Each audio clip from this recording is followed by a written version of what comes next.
সরকারিভাবে গাছ কাটার আগে নির্দিষ্ট কর্তৃপক্ষের নিকট থেকে অনুমতি নিতে হবে বলে রায় দিয়েছে হাইকোর্ট। এক রিট আবেদনের শুনানি শেষে বিচারপতি ফাহমিদা কাদের ও বিচারপতি মুবিনা আসাফের সমন্বয়ে গঠিত দ্বৈত বেঞ্চ এ রায় দেন। রায় ৭ দিনের মধ্যে পরিবেশ মন্ত্রণালয়কে গাছ কাটার অনুমতি নেয়ার জন্য একটি কমিটি গঠন করতে নির্দেশ দেওয়া হয়েছে। আরও জানাচ্ছেন ইয়াসিন রানা। সারা দেশের তাপমাত্রা বৃদ্ধি ও পরিবেশ দূষণ বন্ধে মানুষের জীবন ও সুস্বাস্থ্য রক্ষার জন্য জনস্বার্থে মানবাধিকার ও পরিবেশবাদী সংগঠন human rights and piece for Bangladesh ২০২৪ সালে একটি রিট আবেদন দায়ের করেন। রিটকারীর আইনজীবী মঞ্জিল মোর্শেদ বলেন, রায়ে সরকারি উন্নয়ন প্রকল্পে গাছ কাটার জন্য এখন থেকে অনুমতি নেয়ার নির্দেশ দেওয়া হয়েছে। আদালত রায় বলেছেন যে ঢাকার গাছ কাটার ক্ষেত্রে পরিবেশ মন্ত্রণালয়কে বলেছেন একটা কমিটি গঠন করার জন্য, যেখানে আপনার পরিবেশবিদরা থাকবে, তারপরে আপনার ঢাকা বিশ্ববিদ্যালয়, জাহাঙ্গীরনগর বিশ্ববিদ্যালয়ের এনভায়রনমেন্ট সায়েন্সের প্রফেসররা থাকবে।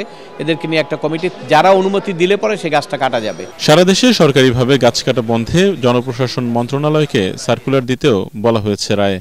জনপ্রশাসন সচিবকে একটা সার্কুলার ইস্যু করতে বলছেন সমস্ত জেলা প্রশাসকদের কাছে, যে জেলা প্রশাসকরাও তার জেলার জন্য একটা কমিটি গঠন করবেন। উপজেলা লেভেলেও একটা কমিটি থাকবে, সেখানে ইউনো থাকবেন, এসিল্যান্ড থাকবেন এবং আপনার স্থানীয় যে গভর্নমেন্ট কলেজ থাকবেন, তার যে প্রিন্সিপাল তিনি থাকবেন, পরিবেশবিদরা থাকবেন, ওদের নিয়ে একটা কমিটি থাকবে। সেই কমিটি ওখানে অনুমতি দিলে সে গাছটা কাটতে পারবে। ব্যক্তিগত ও সামাজিক বনায়নের গাছ কাটার বিষয়েও নির্দেশনা দিয়েছেন হাইকোর্ট। গ্রাম অঞ্চলে যে সাধারণ মানুষের যে ব্যক্তিগত গাছ, ওইটা কিন্তু এর আইনের মধ্যে অন্তর্ভুক্ত না।